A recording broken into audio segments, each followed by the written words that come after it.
Salam, selamat pagi Bapak Ibu Saudara yang dikasihi oleh Tuhan, puji Tuhan. Kita bersama-sama belajar firman Tuhan dan mari kita berdoa bersama-sama.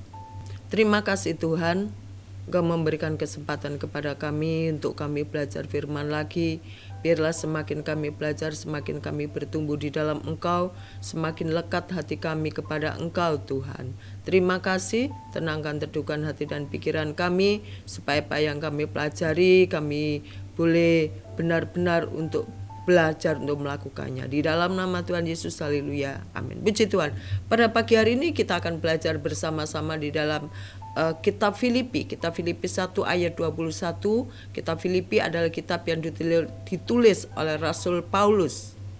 Dan pada pagi hari ini saya akan memberikan judul yaitu tujuan hidup kita. Bapak Ibu Saudara sekalian dikasihi oleh Tuhan, setiap orang mempunyai tujuan hidup, menjadikan barometer hidup kita. Dengan mempunyai tujuan hidup, kita akan mengerti dan bisa melakukan segala sesuatunya dengan baik.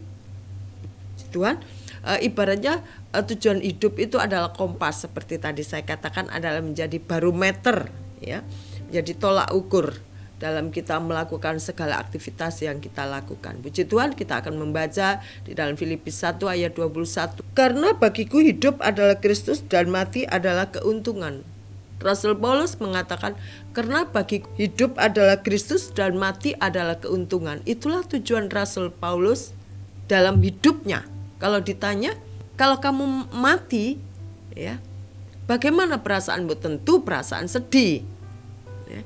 Tetapi kalau dikatakan dalam hidupmu itu apa sih yang menjadi tujuanmu? Ya, Rasul Paulus mengatakan bahwa segala sesuatu yang dia kerjakan adalah untuk Tuhan. Dan selama dia hidup, dia ingin hidup yang bisa memuliakan Tuhan. Bapak Ibu Saudara yang dikasihi oleh Tuhan, ada dua hal yang Rasul Paulus katakan, yaitu kalau dia hidup harus berguna untuk kemuliaan Tuhan, untuk orang-orang di sekitarnya. Ayat 20 firman Tuhan mengatakan, sebab yang sangat kurindukan dan kuharapkan ialah bahwa aku dalam segala hal tidak akan beroleh malu, melainkan seperti sedia kala, demikian pun sekarang Kristus dengan nyata dimuliakan dalam hidupku, baik oleh hidupku maupun oleh kematianku. Amin Bapak Ibu. Ada dua hal. Yang pertama, jika hidup, Rasul Paulus ingin hidup yang menghasilkan buah, hidup yang berguna, hidup yang mengeluarkan buah. Bagaimana? Contohnya, yaitu hidupnya itu mempunyai tujuan, atau hidupnya itu mengutamakan segala sesuatunya itu Kristus hidup dalam hidupnya. Dia mengatakan bahwa Kristus itu adalah segala-galanya dalam kehidupan Rasul Paulus.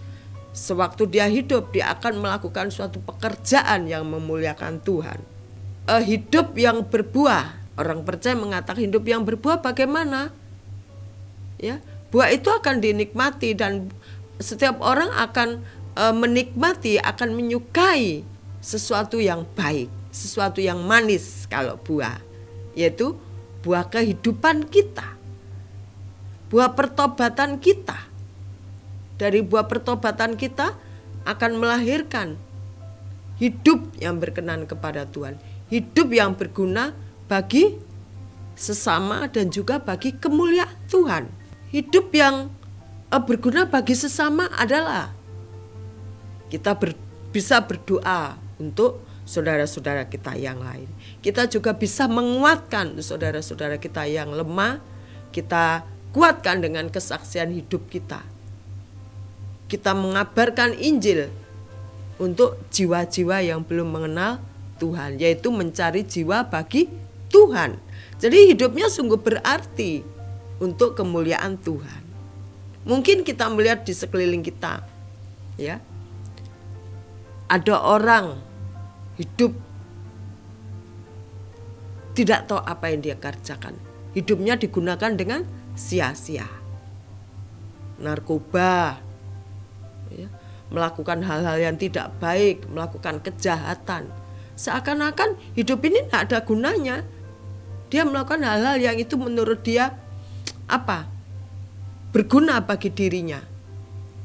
Padahal itu tidak baik untuk dirinya. untuk keluarganya, juga untuk masyarakat di mana tinggal dia berada. Merugikan istilahnya begitu. Tapi orang yang hidupnya ingin menjadi berkat, hidupnya yang ingin menghasilkan buah, dan itu setiap orang bisa menikmati buah pertobatan, buah kehidupannya, itu adalah hidupnya tentu mempunyai tujuan, mempunyai arah, ya, melakukan hal-hal positif yang mendukung, yang membangun orang lain untuk menjadi maju dan menjadi lebih baik lagi. Ya. Mati adalah keuntungan, kata Rasul Paulus. Ya. Mati yang bagaimana? Ada orang stres contohnya, dia lompat, ya, dari ketinggian apartemen lalu menjatuhkan diri sehingga dia meninggal. Ada orang yang melompat dari jembatan hanya karena kesal hatinya, pikirannya buntu, dia ambil keputusan, daripada aku begini hidup, lebih baik aku akhiri hidup ini, mengakhirinya dengan tidak baik, gantung diri. Ya, bukankah itu kematian yang sia-sia? Bapak Ibu Saudara yang dikasihi oleh Tuhan, kalau orang yang hidupnya dekat kepada Kristus, cinta kepada Kristus, matinya pun menjadi kebahagiaan bagi keluarganya. Yang bagaimana? Semasa hidup berguna bagi Tuhan. Matinya pun dia masih mengatakan, Yesus, Engkaulah segalanya dalam hidupku. Ku mau cinta Yesus selamanya. Ada banyak yang kita lihat orang-orang yang begitu mengasihi Tuhan. Hidupnya, selagi dia hidup, dia pergunakan untuk pekerjaan Tuhan. Dia pergunakan untuk hal-hal yang baik. Sewaktu dia dipanggil Tuhan, dia didapati masih hatinya melekat kepada Tuhan.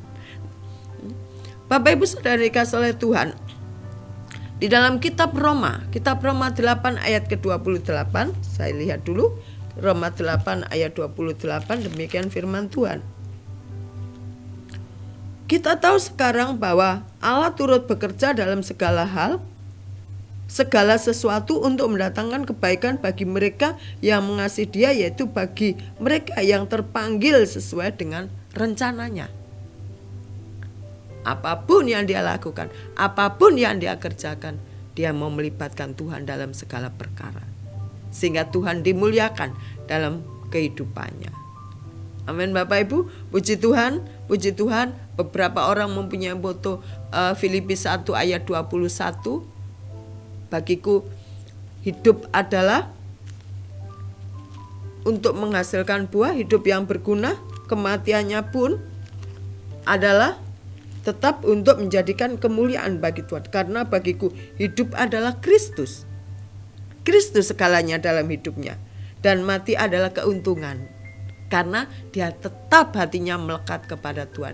Dia tetap mencintai Tuhan sampai dia akhir menutup mata. Puji Tuhan, biarlah kita menjadi bagian dari orang-orang yang dengan mengatakan karena bagiku hidup adalah Kristus dan mati adalah keuntungan. Kita tetap setia sampai kapanpun. Amin, puji Tuhan. Mari kita berdoa bersama-sama. Terima kasih Tuhan. Kami ingin hidup kami terus melekat kepadamu. Sewaktu kami hidup kami menghasilkan buah yang setiap orang boleh menikmatinya, dari buah kehidupan kami, dari buah pertobatan kami. Dan waktu Engkau panggil kami, Engkau dapati kami ini masih tetap setia, tetap melekat hati kami kepada Tuhan. Terima kasih Tuhan, terima kasih. Jadikan kami orang-orang yang menjadi hidup yang berkenan kepada Tuhan, supaya sewaktu hidup maupun sewaktu kami Engkau panggil, Engkau dapati kami ini tetap setia. Terima kasih Tuhan, di dalam nama Tuhan Yesus, haleluya, amin. Terima kasih, puji Tuhan, Tuhan adalah andalan hidup kita, amin.